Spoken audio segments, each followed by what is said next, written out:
तो आज के इस वीडियो में फर्स्ट हम क्या कवर करेंगे? फर्स्ट हम कवर करेंगे एचटीएमएल लिस्ट्स को, देन हम कवर करेंगे टेबल्स, देन लास्ट फॉर्म्स। तो चलिए एचटीएमएल लिस्ट के बारे में पढ़ते हैं। तो बेसिकली एचटीएमएल में दो टाइप्स के लिस्ट होते हैं, एक है ऑर्डर और एक है अनऑर्डर्ड। तो ये ऑर्डर्ड लिस्ट क्या है? ऑर्डर्ड का मतलब होता है सीक्वेंस या नंबरिंग करके जो लिस्ट आता है। जैसे कि सपोज एक लिस्ट है जहां पर HTML, CSS एंड जावास्क्रिप्ट है। तो 1 HTML, 2 CSS एंड 3 जावास्क्रिप्ट, ऐसे जब लिस्ट अपीयर होगा तो वो है ordered list. Done. And unordered list क्या है? अनऑर्डर्ड लिस्ट मतलब यहाँ पर कोई भी नंबरिंग नहीं होती है, इंस्टेड यहाँ पर बुलेट्स आता है। जैसे कि एक छोटा सा बुलेट होगा, उसके बाद HTML, then next bullet CSS, then next bullet and JavaScript, ऐसे अपीयर जो लिस्ट होते हैं वो होते हैं अनऑर्डर्ड लिस्ट। तो इन दोनों में डिफरेंस क्या है? ऑर्डर्ड लिस्ट नंबर्स दिखाता है and unordered list bullet points को यूज करता है। अब मान लो कि हम कैटेगरीज के अंदर जाते हैं, जैसे कि फ्रंट एंड के अंदर हम लिखते हैं HTML एंड CSS, तो हम क्या यूज करेंगे? तो हम नेस्टेड लिस्ट यूज करेंगे। तो चलिए VS कोड पर और इस लिस्ट को देखते हैं। Lists dot HTML। तो टाइटल मैं चेंज करके लिस्ट्स कर देती हूँ कि लिस्ट। तो ऑर्डर्ड लिस्ट को हम कैसे बनाते हैं? फर्स्ट मैं लिखूंगी OL, इसका मतलब है ऑर्डर्ड लिस्ट। एंड उसके बाद हम लिस्ट में जो जो आइटम्स एंटर करना चाहते हैं उसको मैं एल टैग की मदद से लिखूंगी। एल का मतलब है लिस्ट आइटम। मैं यहाँ पर 3 LI टैग यूज करूंगी, तो मैं ऐसे शॉर्ट फॉर्म में बना सकती हूँ। तो 1 2 3 शो हो रहा है। अब आइटम्स भर लेती हूँ, HTML, CSS, JS। तो ये है सिंपल मेरा ऑर्डर्ड लिस्ट। नेक्स्ट क्या है? Unordered list. अनऑर्डर्ड लिस्ट के लिए मैं UL टैग यूज करती हूँ, UL। और उसके अंदर भी मैं क्या कर सकती हूँ? लिस्ट आइटम्स को एंटर कर सकती हूँ। मैं यहाँ पर अगर लिस्ट आइटम एंटर करूँ, same HTML, CSS and JS, तो डिफरेंस क्लियरली शो हो रहा है कि ऑर्डर्ड लिस्ट में 1 2 3 करके ऑर्डर्ड फॉर्म में लिस्ट आइटम्स अपीयर हो रहा है एंड अनऑर्डर्ड में बुलेट पॉइंट की मदद से ये अपीयर हो रहा है। एंड नेक्स्ट हमारे पास है नेस्टेड लिस्ट। नेस्टेड लिस्ट को कैसे यूज कर सकते हैं? फर्स्ट तो मैं एक अनऑर्डर्ड लिस्ट बना लेती हूँ। ओके। इसके अंदर मैं लिस्ट आइटम को रखती हूँ। लिस्ट आइटम क्या है? मेरा फ्रंट एंड। अब इसके अंदर मैं रखना चाहती हूँ मेरा एक और अनऑर्डर्ड लिस्ट, या तो मैं इसको ऑर्डर भी बना सकती हूँ। ओके। इसके अंदर मैं लिस्ट आइटम्स को ऐड कर देती हूँ। फ्रंट एंड में मेरे पास क्या है? मैं 3 आइटम ऐड करती हूँ, HTML,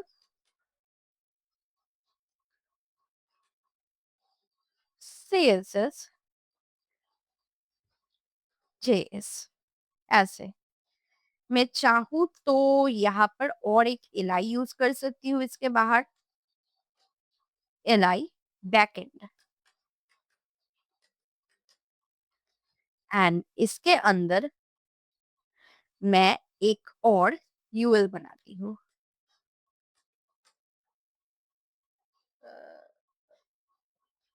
इस UL के अंदर मैं 2 LI यूज करूंगी। एक में होगा एक्सप्रेस और नीचे में ऐसे ही लिख देती हूँ नोड। एक मिनट। li2 नोड जेएस और यहाँ पर मैं लिखती हूँ एक्सप्रेस जेएस। तो ऐसे ही हम क्या कर सकते हैं, हम लोगों का जो नेस्टेड लिस्ट है वो यूज कर सकते हैं। तो नेस्टेड लिस्ट में मैंने क्या किया, सिंपली मैंने फर्स्ट एक अनऑर्डर्ड लिस्ट बनाया। ओके, फर्स्ट मैंने यहाँ पर यूएल टैग को यूज किया, उसके अंदर मैं 2 एलआई बनाया। मतलब फर्स्ट मेरा जो अनऑर्डर्ड लिस्ट है उसके अंदर 2 एलआई है, एक है फ्रंट एंड और एक है यहाँ पर बैक एंड। अब फ्रंट एंड के अंदर मैंने क्या किया, एक अनऑर्डर्ड लिस्ट बनाया जिसमें मैंने आइटम्स इंटर किया, HTML CSS जावास्क्रिप्ट। वैसे ही बैकएंड के अंदर है मेरा नोट.js एंड एक्सप्रेस। तो ऐसे ही हम लिस्ट को यूज कर सकते हैं। तो चलिए अब नेक्स्ट टॉपिक पर जाते हैं। तो अब हम बात करेंगे HTML टेबल्स के बारे में। तो रियल लाइफ में टेबल हम कहाँ यूज करते हैं, स्कूल की marksheet, then student record, employ data, then shopping deals. तो इन सब जगह डेटा रोज और कलम्स में होता है। तो HTML में इसी काम को कौन परफॉर्म करता है, टेबल टैग। तो यहाँ पर क्या लिखा है कि the table tag creates the table. तो टेबल टैग का काम क्या है, टेबल को क्रिएट करना। और यहाँ पर कुछ और भी कंपोनेंट्स है, यहाँ पर तीनों और कंपोनेंट्स क्या क्या है, एक तो टीआर और एक है ये टीएच और एक है ये टीडी। तो ये क्या है, ये तीनों बहुत ही इंपॉर्टेंट टैग्स है। अब ये टीआर का मतलब है टेबल रो, ये एक हॉराइजेंटल रो क्रिएट करता है। ओके, देन हमारे पास क्या है टीएच। तो टीएच का मतलब क्या है, टेबल हेडिंग। ये हेडिंग के लिए यूज होता है और ब्राउजर इसे ऑटोमेटिकली बोल्ड दिखाता है। ओके, तो टीएच हो गया।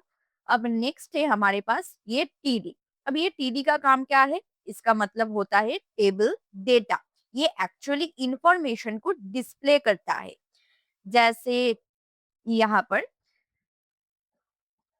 एज, ये क्या है, ये एक हेडिंग है और उसके नीचे क्या है 22। एंड यहाँ पर क्या है, ये सगोना। सो ये सगोना 22 ये क्या है, ये सब है एक्चुअल डेटा। डन।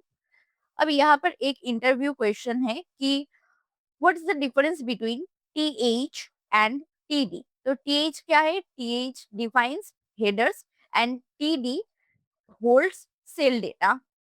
और हमारे पास ये जो नेम है और ये जो एज है, ये किसके अंदर होगा, ये टीएच के अंदर होगा। अगर मेरे पास यहाँ पर और भी कुछ डेटा होता, सपोज अंकित, और उसका एज है 18, तो अंकित और 18 किसके अंदर जाता, टीडी के अंदर जाता। तो यहाँ पर मैं एक अलग से फाइल बना लेती हूँ कि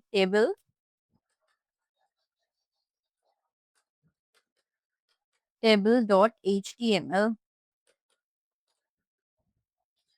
ओके,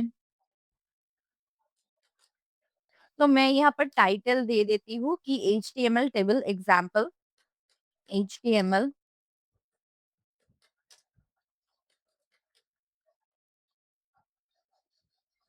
टेबल एग्जाम्पल। डन। तो यहाँ पर मैं एक टेबल बनाऊंगी जिसमें क्या होगा, स्टूडेंट्स का नेम, एज एंड कोर्स होगा। एक सिंपल टेबल बनाएंगे। डन। तो टेबल बनाने के लिए फर्स्ट हम क्या करते हैं, इसको, तो फर्स्ट मैं यहाँ पर एक हेडिंग देती हूँ जिसमें होगा कि स्टूडेंट डिटेल्स। तो ये क्या है, स्टूडेंट डिटेल्स टेबल है।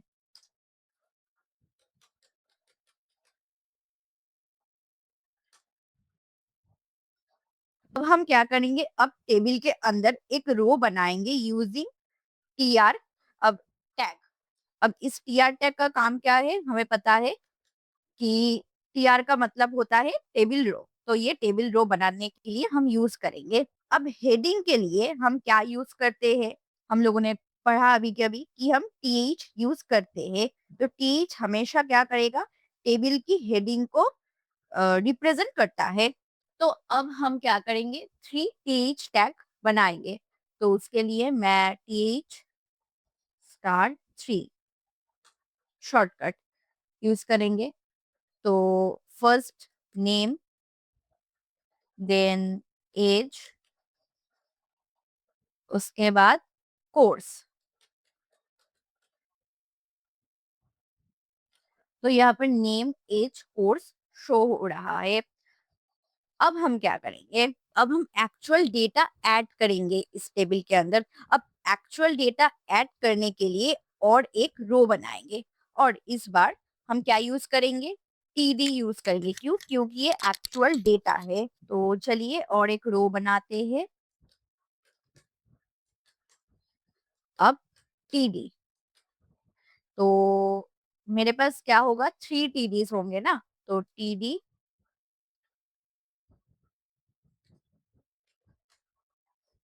तो मैं यहाँ पर नेम्स ले लेती हूँ रैंडम। राहुल, देन उसका एज है 20, देन कोर्स उसने क्या लिया है?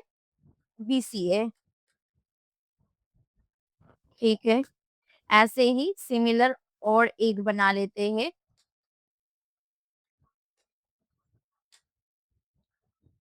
इसका नेम होगा सगोना। इसका एज है सपोज 21। इसने अलग कोर्स लिया, इसने कोर्स लिया बीटेक। तो ऐसे ही हम टेबल्स क्रिएट करते हैं। हम लोग देख सकते हैं कि नेम, एज, कोर्स, उसके अंदर राहुल, उसका जो डेटा है, मतलब टेबल का डेटा है, वो भी प्रॉपरली शो हो रहा है। अब इस टेबल को हम हेडिंग भी, मतलब हेडिंग नहीं, बॉर्डर भी दे सकते हैं। वो सब हम धीरे धीरे सीखेंगे। तो यहाँ पर हम लोगों ने टेबल हेडिंग के लिए H2 टैग यूज किया था, बट यहाँ पर हम लोग एक कैप्शन को यूज कर सकते हैं। कैप्शन जनरली किस काम के लिए यूज होता है? टेबल हेडिंग के लिए। मतलब टेबल का जो टाइटल होता है वो कैप्शन के अंदर शो होता है, राइट?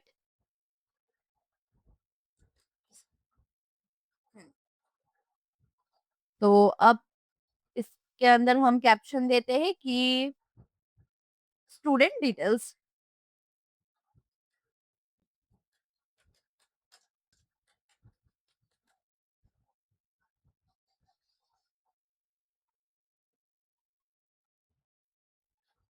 तो यहाँ पर क्या हुआ? शो हो रहा है स्टूडेंट डिटेल। तो अगर कोई आपसे पूछे कि कैप्शन टैग को हम क्यों यूज करते हैं, इसका पर्पस क्या है, तो बोलना कि caption tag is used to give a title और डिस्क्रिप्शन टू एन एचटीएमएल। और बाय डिफॉल्ट क्या होता है, कैप्शन के अंदर हम लोग जो भी लिखते हैं वो टेबल के ऊपर ही शो होता है। मतलब अगर मैं यहाँ पर ये जो कैप्शन है इसको यहाँ से हटा के, सपोज मैं यहाँ पर कैप्शन को ले जाती और मैंने यहाँ से इसको रिमूव कर दिया, तो देखना कि स्टूडेंट डिटेल्स ये जो शो हो रहा है ये टेबल के ऊपर ही आ रहा है। तो ये और एक प्रॉपर्टी है कैप्शन का। बट हम क्या करेंगे? हम कैप्शन को ऊपर ही लिखेंगे, क्योंकि इससे कोड बहुत ही गंदा दिखता है। तो इसलिए ऑलवेज प्रेफर कि कैप्शन आप एकदम सही जगह ही लिखो। तो अब तक हम सिंपल टेबल्स बनाना सीख चुके हैं, लेकिन रियल वर्ल्ड में हमेशा सिंपल टेबल्स यूज नहीं होते। कभी कभी हमें एक सेल को मल्टीपल रोज को कवर करना पड़ता है, और कभी एक सेल को मल्टीपल कलम्स कवर करना पड़ता है। जैसे कि यहाँ पर हम लोग देख रहे हैं एक क्लास शेड्यूल है। हम्म, तो बेसिकली इसी प्रॉब्लम को सॉल्व करने के लिए HTML हमें दो स्पेशल एट्रीब्यूट्स प्रोवाइड करता है। वो क्या है? रो स्पैन एंड, और एक है मेरे पास कॉल स्पैन। तो अब हम देखेंगे कि रो स्पैन और कॉल स्पैन को हम कैसे यूज करते हैं और कहाँ यूज कर सकते हैं। तो चलिए समझते हैं। तो यहाँ पर मैं एक टेबल बनाऊंगी जो होगा क्लास टाइम टेबल। तो टेबल बनाने के लिए फर्स्ट हमें क्या चाहिए? टेबल टैग चाहिए। और मैं इस टेबल को थोड़ा सा बॉर्डर प्रोवाइड करूंगी। तो बॉर्डर के लिए हम यूज करेंगे बॉर्डर। 1, तो मैं एक बॉर्डर दूंगी। डन। अब मैं कैप्शन देती हूँ। कैप्शन क्या होगा? Class time table.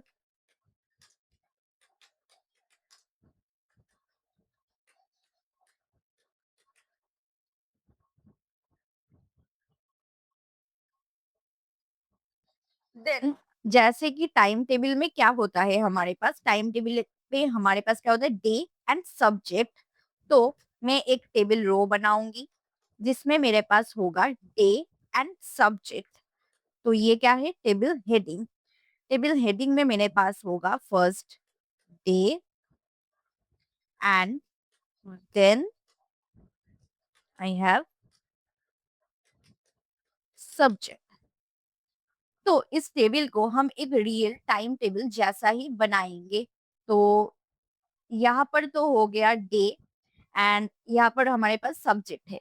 अब इस डे के अंदर क्या होगा?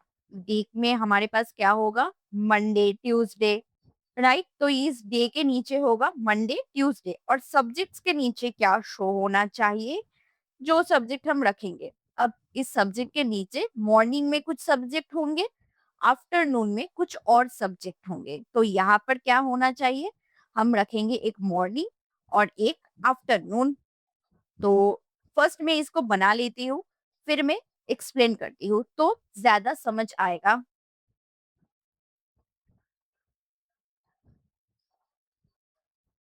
इस डे को मैं क्या करूंगी?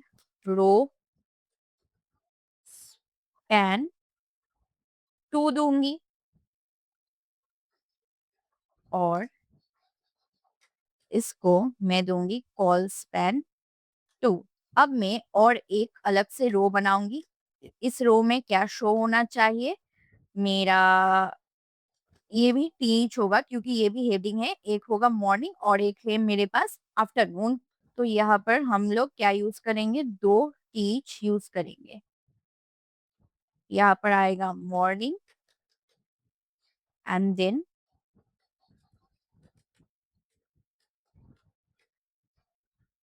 आफ्टरनून। तो क्योंकि मुझे इसको ऐसे शो कराना था मॉर्निंग एंड आफ्टरनून, इसके लिए मैंने क्या किया? ये जो सब्जेक्ट है इसको दोनों कॉलम्स में मतलब स्प्रेड कर दिया, और इस डे को भी हमने क्या किया? दोनों रो में स्प्रेड कर दिया। अब मैं क्या करूंगी? मेरे पास और एक टेबल रो होगा। टेबल रो हम बनाएंगे, इसमें हम एक्चुअल टेबल डेटा अब स्टोर करेंगे। टेबल डेटा मेरे पास क्या होगा? एक तो सपोज डे में हम रखेंगे मंडे, और मेरे पास 2 सब्जेक्ट होंगे। तो मुझे 3 टेबल डेटा चाहिए। एक है मंडे, और देन मैं रखूंगी HTML मॉर्निंग में, एंड आफ्टरनून में हम CSS कवर करेंगे। डन।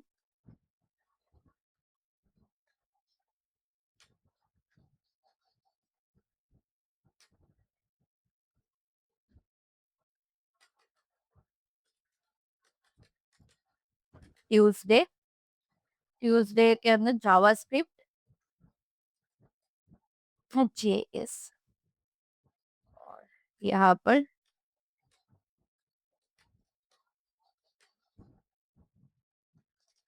React JS। तो जब भी हमें सेल्स को मार्च करना होगा तभी हम क्या यूज करेंगे? Row span and col span. Col span हम लोगों ने कहा यूज किया? जब हमें लेफ्ट टू राइट मतलब हॉराइजेंटल हमें स्प्रेड करना है तब हम कॉल स्पैन यूज करेंगे।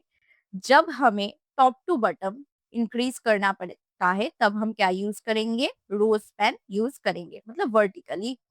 ओके। तो आई थिंक आप लोगों को ये समझ आ गया है कि क्यों हम रोज पेन एंड कॉल्स पेन को यूज करते हैं।